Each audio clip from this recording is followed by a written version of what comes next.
ಗ್ರಾಮದ ಆರೋಗ್ಯ ದೇವರಾದ ಶ್ರೀ ಮೈಲಾರಲಿಂಗೇಶ್ವರನಲ್ಲಿ ನನ್ನ ಭಕ್ತಿಪೂರ್ವಕವಾದ ನಮನಗಳನ್ನು ಸಮರ್ಪಿಸಿ ಹಾಗೂ ಬೀರಲಿಂಗೇಶ್ವರ ಬಹುತೇಕ ಹುಡುಗನ ಗ್ರಾಮದ ಬಹುದಿನ ಕನಸು.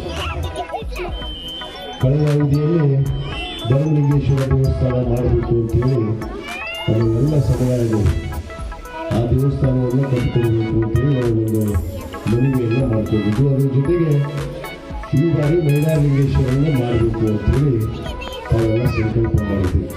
ಅದರ ಜೊತೆಗೆ ನಮ್ಮ ಹುಲಿನಾಳ ಗ್ರಾಮದ ನಮ್ಮ ದಲಿತ ಬಂಧುಗಳು ಡಾಕ್ಟರ್ ಬಾಬಾ ಸಾಹೇಬ್ ಅಂಬೇಡ್ಕರ್ ಭವನವನ್ನು ಕೂಡ ಮಾಡಬೇಕು ಅಂತೇಳಿ ವಿನಂತಿ ಮಾಡಿಕೊಂಡಿದ್ವಿ.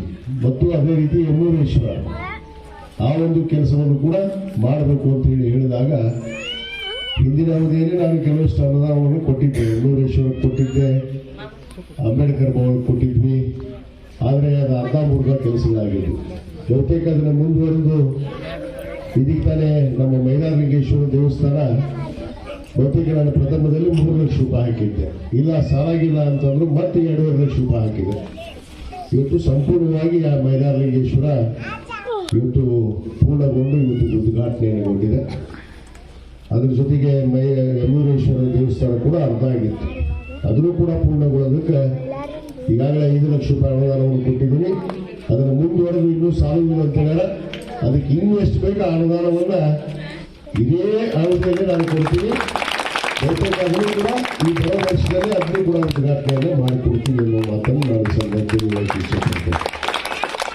ಮುಖ್ಯವಾಗಿ ನಮ್ಮ ಹುಲಿನಾಳ ಗ್ರಾಮದ ತಾಯಂದಿರು ಮಹಿಳೆಯರಿಗೆ ಬಹಳಷ್ಟು ತೊಂದರೆ ಆಗಿದೆ. ಶೌಚಾಲಯ ಕಟ್ಟಬೇಕು ಅಂತೇಳಿ ನನಗೆ ಗೊತ್ತಿತ್ತು. ನಿಮ್ಮ ಮಗ ನೋಡೋದು ನನಗೆ ಗೊತ್ತಾಗ್ತದೆ.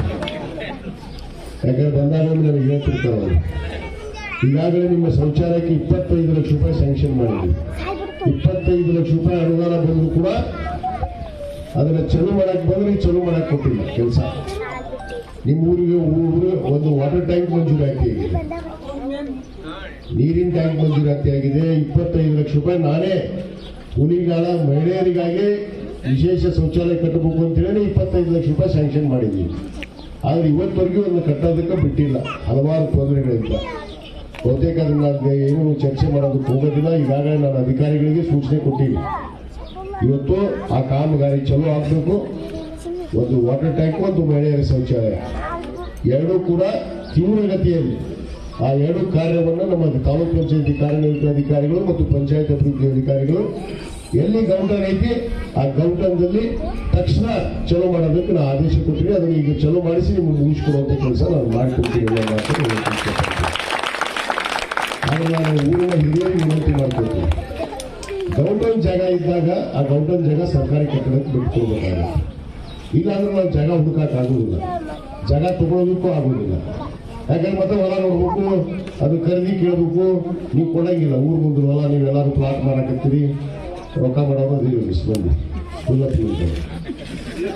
ಅದಕ್ಕೆ ಆ ಪ್ಲಾಟ್ಗಳನ್ನು ಮಾಡೋದಕ್ಕೆ ನೀವು ಹೊಲ ಕೊಡೋದಿಲ್ಲ. ಅದಕ್ಕೆ ಸರ್ಕಾರಿ ಜಾಗ ಇಲ್ಲ ಅವ್ನು ಬಿಟ್ಕೊಡ್ರಿ, ತಿಪ್ಪಿ ಹಾಕೊಡ್ರಿ, ಕಟ್ಟಿ ಕಟ್ಕೊಡ್ರಿ. ಇದೀಗ ಬರೋತ್ತೆ ನೋಡಿದೆ ಆ ಪೂರಾ CC ರೋಡ್ ಮಾಡ್ಕೊಡ್ರಿ ಅಂತ ನಾನು ಹೇಳಿದೆ PDOಗೆ. ಅದನ್ನ ಈ CC ರೋಡ್ನ ತಕ್ಷಣ ಹಾಕಿಸ್ಕೊಡ್ತೀನಿ ಅಂತ. ನಿಮ್ದು ಏನು ಈ ರಸ್ತೆ ಐತಿ, ಮುಖ್ಯ ರಸ್ತೆ, ನಿಮ್ಗೆ ಗಾಡಿ ಹೋಗಂಗಿಲ್ಲ, ಊರಾಗಿ ನೀವು ಗಾಡಿ ಗಿಡಿ ತರಕ್ಕೆ ಬರೋದಿಲ್ಲ, ಆ ನಮನೆ ಐತಿ. ಅದನ್ನ ನಾನು ಈಗಾಗಲೇ CC ರೋಡ್ ಹಾಕಿಕೊಡೋದಕ್ಕೆ ನಾನು ಎಲ್ಲ ಹಿರಿಯರಿಗೆ ಹೇಳಿದ್ದೀನಿ. CC ರೋಡ್ ಪಾರ ಈ ಮೇನ್ ರೋಡ್ ಇಂದ ನಿಮ್ಮ ಊರೊಳಗೆ ಬರುತ್ತಲ್ಲ, ನಿಮ್ಮ ಗುಡಿ ಮಠ, ಹನುಮಂತನ ಗುಡಿ ಮಠ, ಯಮನೂರಪ್ಪ ಗುಡಿ, ಇಲ್ಲಿ ಹನುಮಂತನ ಗುಡಿ ಐತಿಲ್ಲ, ನನಗೆ ಗೊತ್ತಿಲ್ಲ, ನಿಮ್ಮೂರು ನೋಡಿಲ್ಲ. ಯಾವ ಗುಡಿ ಎಲ್ಲೆಲ್ಲ ಅಂತೆಲ್ಲ ನೆನಪೈತಿ. ನಾನು ಅದಕ್ಕೆ ಹೇಳ್ತಿರ್ತೀನಿ, ನಾನು ಇದೇ ತಾಲೂಕಿನಾಗ ಹುಟ್ಟಿದವಪ್ಪ, ಬೇರೆ ತಾಲೂಕಿಂದ ಬಂದವಲ್ಲ ಅಂತೇಳಿ. ಯಾಕಂದ್ರೆ ಯಾವ ಊರಾಗ ಯಾವ ದೇವಸ್ಥಾನ ಅದಾವು, ಎಲೆ ಗುಡಿ ಅದಾವು ನಾನು ನೋಡಿವಿ. ಅದಕ್ಕೆ ನಿಮಗೆ ಏನ್ ಹೇಳಕ್ಕೆ ಇಚ್ಛೆ ಪಡ್ತೀರ, ನಾನು ಹನುಮಂತವ್ರ ಗುಡಿವರೆಗೂ 6 ಗಂಟೆ ಮನೆ ಸಿದ್ಧಾವನ್ನು ಹಿಡ್ಕೊಂಡು ಹೋಗ್ತಾರೆ. ಅದಕ್ಕೆ ದಯವಿಟ್ಟು ಯಾರು ಕೂಡ ತಕರಾರು ಮಾಡಬೇಡ್ರಿ, ಅವ್ರು ಕೆಲಸ ಮಾಡೋದಕ್ಕೆ ಬಿಡ್ರಿ ಅನ್ನೋ ಮಾತನ್ನ ಈ ಸಂದರ್ಭದಲ್ಲಿ ಹೇಳಿ.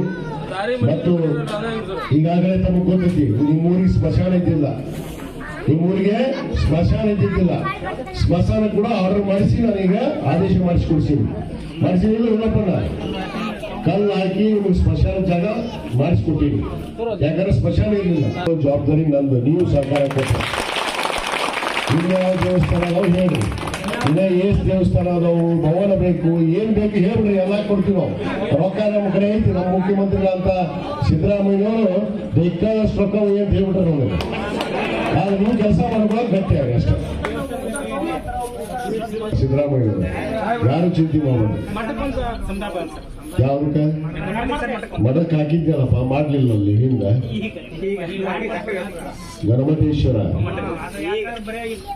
ಚಿಂತೆ ಮಾಡ್ರಿ. ಆದ್ರೆ ನೀವು ಗಟ್ಟಿಯಾಗಿರಿ, ಮೊದಲಕ್ಕೆ ಮಾಡಿದವ್ರು ಬಿಡ್ತೀರಿ, ಮಾಡ್ಲಾರ್ದವ್ರು ಇಟ್ಕೊಂಡು. ಮತ್ತೇನೇನು ಕೆಲಸ ಅದಾವು, ಯಾವ ಸಮುದಾಯದ ಗುಡಿ ಅದಾವು, ಏನಾದ್ರು ಇದ್ರೆ 7,000 ರೂಪಾಯಿ ನಾವು ಸರ್ಕಾರ 450 ರೂಪಾಯಿ ಬೆಂಬಲ ಬೆಲೆ ಕೊಟ್ಟಿವಿ. ಒಟ್ಟು 8,000 ರೂಪಾಯಿ ಕ್ವಿಂಟಲ್ ತಗೊಳಕತ್ತೀವಿ ನಾವು ಈಗಾಗಲೇ. ನಿಮ್ಗೆ ಗೊತ್ತಿರಲಿ, ತೊಗರಿ ತಗೊಳಕತ್ತೀವಿ. ಸರ್ಕಾರನ ಸಿದ್ದರಾಮಯ್ಯವರು ತೊಗರಿ ಕೇಂದ್ರವನ್ನು ಇಲ್ಲಿ ಪ್ರಾರಂಭ ಮಾಡ್ಬೇಕಾ? ನಿಮ್ ಗಂಗೂರಿಗೆ ಬರುತ್ತೆ. ಆಯ್ತು, ಒಂದು ತೊಗರಿ ಕೇಂದ್ರ ಚಲೋ ಮಾಡಿಸ್ತೀನಿ ನಾಳೆ. ಆಯ್ತು, ಇಲ್ಲೇ ತೊಗರಿ ಖರೀದಿ ಕೇಂದ್ರ ಇಲ್ಲೇ ಪ್ರಾರಂಭ ಮಾಡಿಸ್ತೀನಿ. ಅಧಿಕಾರಿಗಳಿಗೆ ನಾನು ಸೂಚನೆ ಕೊಡ್ತೀನಿ, ತಕ್ಷಣ ಇಲ್ಲಿ ತೊಗರಿ ಖರೀದಿ ಕೇಂದ್ರವನ್ನು ಮಾಡಿಸ್ತೀನಿ. ಆಯ್ತಾ? ಮತ್ತೇನ್ರದವನ